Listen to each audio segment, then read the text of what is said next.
Bienvenue dans l'épisode 15 des relations chaotiques au couple conscient, mon propre chemin. Si tu m'avais rencontré il y a quelques années, tu aurais vu une femme en couple. Et ouais, j'étais toujours en couple, tellement j'avais peur d'être seule. Merci la blessure de l'abandon. Des relations pleines de montagnes russes, d'intensité, de peur, de chaos. Aujourd'hui, je vis quelque chose de complètement différent. Je suis dans un couple conscient. Alors j'avais envie de te raconter comment j'y suis arrivée. Pas parce que tout est parfait, surtout que je suis qu'au début, mais avant, dès le début c'était chaotique, mais parce qu'aujourd'hui c'est apaisé, c'est vivant, c'est respectueux et surtout c'est conscient. Et ça c'est la différence qui change tout. Hello, bienvenue dans Vivante et Vibrante, le podcast qui t'accompagne à te reconnecter à toi, aux autres et à la vie. Moi, c'est Sylvie Costa, coach relationnel holistique. Ici, on parle de relations, d'émotions, de conscience, d'hypersensibilité et de quête de sens. Je me connecte aux femmes qui sentent qu'il est temps pour elles de se retrouver, de se réconcilier avec elles-mêmes, de retrouver confiance et joie de vivre, et de créer des relations plus saines, sereines et alignées. Ici, il y a de l'authenticité, du cœur, de la clarté, un brin d'humour et de spiritualité. Alors si tu veux reprendre ton pouvoir personnel, rallumer ta lumière et vivre une vie qui vibre avec qui tu es vraiment, bienvenue dans Vivante et Vibrante. J'ai connu plusieurs types de relations. Des relations toxiques, si tu me suis depuis un moment, tu l'auras compris, des relations platoniques, des relations passionnelles qui brûlaient tout sur leur passage. Et dans toutes ces relations, j'étais le parfait cliché de la blessure d'abandon. Dépendante affective, drama queen, incapable d'être seule, à me faire des scénarios de dingue, des scénarios où l'autre me trompait, me quittait, parfois même il mourait. Non mais l'abandon puissance 1000. Alors voilà, dans tout ce qui se passait là, mon intention envers moi-même, elle était de me rassurer. Mais en vrai, je me rassurais pas du tout. Je m'apeurais. Je pense que inconsciemment, j'agissais ainsi pour pousser l'autre à me rassurer. Mais en fait, j'étais totalement hors de contrôle de moi-même. Alors, je pense qu'inconsciemment, j'essayais de contrôler l'autre. Contrôler ses faits et gestes, ses mots, ses émotions. Juste pour être sûre d'être aimée. Mais c'était n'importe quoi. J'étais juste incapable de m'aimer moi-même. Et quand tu t'aimes pas, tu peux pas croire que quelqu'un d'autre puisse t'aimer vraiment. Et c'était vraiment ça le cœur du problème. J'avais toujours l'impression de devoir choisir entre deux extrêmes. Me perdre pour être aimée. Ou fermer mon cœur pour ne plus souffrir. Mais ça durait jamais longtemps. J'avais trop peur d'être seule. Enfin bref, dans ces deux cas, je m'éteignais à chaque fois un peu plus. Et en plus, j'éloignais l'autre de moi en pensant le tenir proche de moi. Je le faisais fuir la majorité du temps ou je le mettais en insécurité. C'était très compliqué. Je devenais moi-même toxique. Donc voilà, soit je ne me respectais pas, soit je ne respectais pas l'autre. Franchement, si ça c'est pas de la toxicité. Mais voilà, j'étais très prisonnière de mes blessures. J'étais vraiment très à vif. Voilà, surtout la blessure de l'abandon. Contextuellement, chez moi, elle ressort vraiment dans le couple ou dans l'amitié. Et voilà, j'étais aussi prisonnière, comme je te parlais dans l'ancien épisode, dans l'épisode précédent, du triangle de Cartman, victime, bourreau, sauveuse. Donc voilà. Mais un jour, j'ai eu un déclic. Et j'ai compris que la clé, c'était pas l'autre. C'était moi. Sur le moment, je me suis dit, le problème, c'est pas l'autre, c'est moi. Mais finalement, ça a aussi été la clé. La clé, c'est la prise de conscience. Tant que je savais pas me comprendre, que je me connaissais pas, je pouvais pas réguler mes émotions, poser mes limites. J'étais condamnée à rejouer toujours le même scénario. Peu importe dans quelle relation je me trouvais, finalement, voilà, l'autre, il avait ses propres blessures. C'était pas toujours les mêmes blessures selon avec qui j'étais. Mais moi, mes blessures à moi, c'était toujours les mêmes.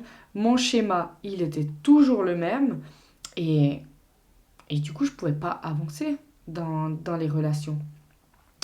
Et surtout, tant que je ne m'aimais pas. Donc ça a été... Enfin, c'est deux choses un peu différentes, mais qui finalement sont complémentaires. Parce en cheminant sur la guérison de mes blessures, bah, j'ai appris à me connaître et à m'aimer. Mais voilà, surtout, tant que je ne m'aimais pas, je ne pouvais pas recevoir l'amour de l'autre. Ce que je cherchais plus que tout, en fait. Mais j'allais chercher à l'extérieur ce qu'en fait je devais m'apporter à moi, toute seule comme une grande, que finalement j'ai réussi à faire et qui m'a menée là où je suis aujourd'hui. Mais c'est là que tout a commencé en fait, quand j'ai commencé à m'aimer vraiment. Pas en surface, pas en faisant genre, comme je savais si bien faire, mais en commençant à m'aimer profondément. Ça m'a permis voilà, comme je disais avant, de me connaître. J'ai dû aller explorer mes parts d'ombre, hein. Voilà, ma toxicité, mes blessures à vif. Mais ça m'a aussi permis de voir mes relations autrement. J'ai compris que je pouvais me choisir et que c'était pas égoïste. Et puis que me choisir, bah, des fois, ça voulait aussi dire partir d'une relation euh, où je n'étais pas forcément malheureuse, mais que j'étais pas heureuse non plus. Une relation qui me convenait pas. Où moi, dans cette relation, je ne me respectais pas. Ça veut pas dire que l'autre ne me respectait pas, c'est moi qui me respectais pas. Et pour moi, il fallait que je sorte de là parce que j'étais en constante frustration et j'étais en train de m'éteindre. Et voilà, c'est là que je l'ai fait. Je me suis choisie. J'ai choisi d'être heureuse. Et, euh, et ce jour-là, ma vie a commencé à changer. Mais pour en arriver là, voilà, hein, il y a eu tout un cheminement de guérison de mes blessures. Ça m'a pris quand même plusieurs années, hein, parce que quand on se fait pas aider, ça prend du temps, c'est douloureux. Alors quand on se fait aider, ça peut aussi prendre du temps et ça peut aussi être douloureux, mais quand même, on avance quand même plus vite en étant accompagné et en se sentant soutenu, c'est quand même moins douloureux. Et voilà, en étant passé par toutes ces relations, finalement, euh, un moment, j'ai quand même culpabilisé parce que je me suis dit, en fait, j'ai pris. C'est comme si j'avais l'impression d'avoir pris à l'autre pour me guérir, pris de son temps, de sa patience ou autre. Mais finalement, ça fait partie du chemin parce que j'ai pris, mais j'ai aussi beaucoup donné. Donc finalement, les relations, c'est aussi ça, c'est des échanges, c'est des constructions. Et même si la relation ne continue pas, je pense qu'on peut être en gratitude avec ce que l'autre nous a apporté, savoir le reconnaître, le voir, mais savoir aussi voir ce que nous on a apporté à l'autre. Et, euh, et ça aussi, c'est tout un cheminement. Et quand on met toutes ces choses-là en conscience, bah, c'est là qu'on avance en fait dans ces relations. Alors oui, le but, c'est pas d'avoir 28 relations pour se reconstruire et tout ça, on est d'accord. Après, on fait comme on peut aussi, hein. Mais si on arrive à avancer en étant dans la relation qu'on est actuellement et qu'il y a l'ouverture pour avancer, il faut le faire. Et si vous pouvez avancer à deux, c'est encore mieux. Moi, j'avais pas cette possibilité-là. C'est pour ça aussi que j'ai dû partir, j'ai dû traverser certaines épreuves. Mais voilà, aujourd'hui j'en suis arrivée là, à être dans une relation, certes fraîche, mais complètement différente des autres relations que j'ai pu avoir. Pourtant, la personne avec qui je suis a une relation opposée, a une blessure opposée à la mienne. Donc ça pourrait être très conflictuel parce que moi j'ai la blessure de l'abandon et mon amoureux il a la blessure du rejet, c'est-à-dire qu'il a plus tendance à fuir et quand on a la blessure de l'abandon, on va aller chercher. Et du coup là ça se transforme en cercle vicieux parce que je pourrais aller tout le temps le chercher et lui tout le temps plus fuir et ça, voilà, c'est ça qui mènerait à des conflits et à la rupture. Mais vu que j'ai pris conscience de ma blessure de l'abandon et que je l'ai guérie, même si on guérit jamais totalement, mais disons qu'elle ne me dirige plus, elle dirige plus ma vie, elle dirige plus mes faits et gestes. Elle apparaît de temps en temps. Voilà. De temps en temps, ça fait remonter un peu à la surface mes émotions, surtout quand je suis en prémenstruel, évidemment. Mais ça dure pas, je remets vite en conscience, je redescends. Et tout ça pour dire que voilà, même si ça aurait pu être une relation chaotique, que, il y a quelques années, je me serais retrouvée avec cette personne, mais ça aurait pas tenu 2 semaines, hein. C'est sûr. Mes relations ont toujours été chaotiques dès le début parce que j'étais moi-même chaotique, hein. Mais voilà, du coup, aujourd'hui, je suis dans cette relation. C'est vraiment ma plus belle relation. Alors, clairement, elle n'est pas parfaite, hein, mais, euh, mais elle est consciente. Voilà, on a deux blessures opposées, donc sur le papier, comme j'ai dit, ça pourrait être explosif. Après, j'ai aussi connu des relations où on avait la même blessure et c'était tout autant destructeur, hein, parce que on se comprend trop, on reflète trop nos blessures et ça la renforce en fait. Et on s'y enferme dedans à deux. Donc c'est pas forcément mieux, hein. Le mieux, voilà, c'est comme je te le dis, c'est d'avancer toi sur ton propre chemin. Et voilà, en étant en couple, en étant célibataire ou autre, égal. Mais aujourd'hui, ce qui fait la différence, pour moi, c'est la connaissance de soi. Ça a été d'apprendre à m'aimer, et ça, bah, c'est merveilleux. Mais apprendre à me connaître, bah, ça a tout changé. Parce que quand tu te connais vraiment, tu sais ce dont tu as besoin. Tu peux déjà bah, te l'apporter en grande partie. Donc tu es moins dans l'attente que l'autre te donne ce dont tu as besoin. Mais tu sais aussi exprimer tes besoins, tes limites. Euh, Tu apprends bah, à te respecter. Et quand tu te respectes, ça laisse naturellement la place au respect de l'autre en fait. Ça se fait tout seul parce que t'es moins dans cette frustration vu que tu te donnes déjà à toi-même ce respect. Donc voilà, c'est énergétique, j'ai envie de dire. Je sais pas comment l'expliquer, mais voilà, j'espère que tu m'as comprise. Parce que voilà, pour moi, on peut pas respecter l'autre si on se respecte pas soi-même. Même si on pense respecter, même si on fait des efforts pour respecter, c'est pas naturel. Le respect, il passe d'abord par soi. C'est un miroir relationnel. Moins tu t'écoutes, moins tu tolères que l'autre s'écoute. Et je me suis perdue. Moins tu t'écoutes, moins tu tolères que l'autre s'écoute et moins l'autre t'écoute. Donc, bonjour la frustration. C'est de nouveau, c'est toujours ces cercles vertueux où quand tu prends conscience, tu peux inverser la tendance. C'est toujours la même chose. Et plus tu oses exprimer tes besoins avec clarté, plus tu ouvres un espace pour que l'autre, bah, déjà, t'écoute, parce que c'est clair et cohérent et que tu peux parler de manière posée et non impulsive. Et ça ouvre l'espace pour que l'autre fasse pareil et te communique ses besoins. Et c'est là que devient le cercle vertueux. C'est une danse. Tu t'ouvres, il s'ouvre, tu te respectes, il apprend à se respecter et à te respecter. Bonjour la connexion. C'est ça que je trouve magnifique. C'est dans ma relation, bah voilà, moi j'ai fait ce cheminement, j'ai appris à me connaître. Mon compagnon, lui, il se connaît très bien. Il connaît ses besoins, il sait ce qu'il veut, mais il connaissait pas forcément sa blessure, ni comment exprimer ses besoins avec des mots. Et le fait que moi, je le fasse depuis mon espace à moi, et que je lui laisse son espace, parce que maintenant je suis OK avec ça, je n'ai plus peur d'être seule, euh, bah, en faisant ça, moi, je lui montre ce chemin, et ça a ouvert chez lui une réciprocité, une connexion encore plus profonde. On n'a plus besoin que l'autre ait tout compris de lui-même pour construire un couple conscient.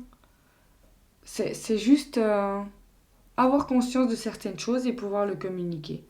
Quand toi tu avances vers toi, quand tu apprends à te connaître, tu crées naturellement un espace pour que l'autre ait envie de le faire aussi.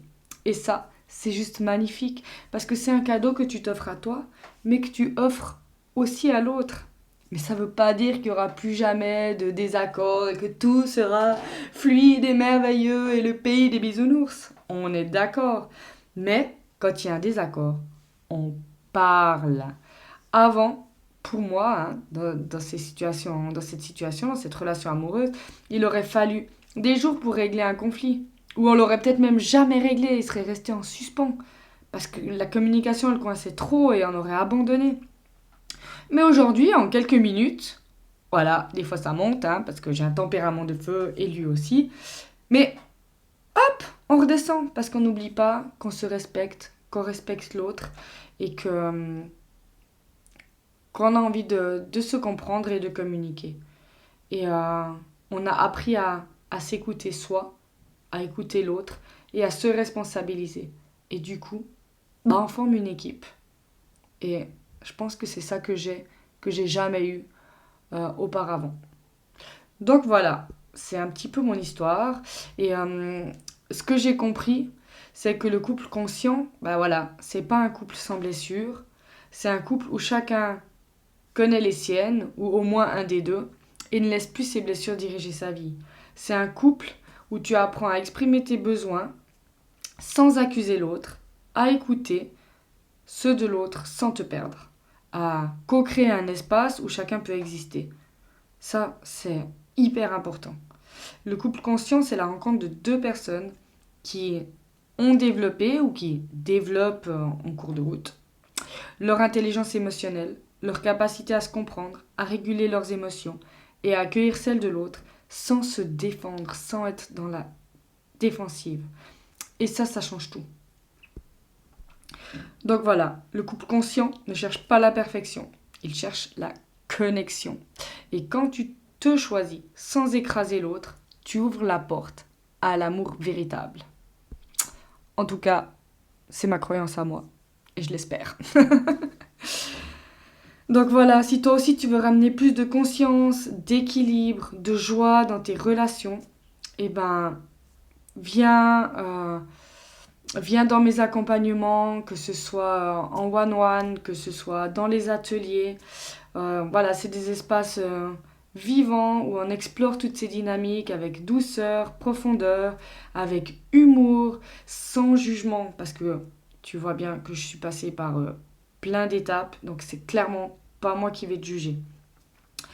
Donc voilà, si tu veux aller plus loin, si tu veux comprendre ta propre blessure, si tu veux voir ce qui se joue dans tes relations avec ton compagnon, tes enfants, tes collègues, ta famille, la belle famille, voilà, c'est exactement là que mon rôle de coach relationnel prend tout son sens.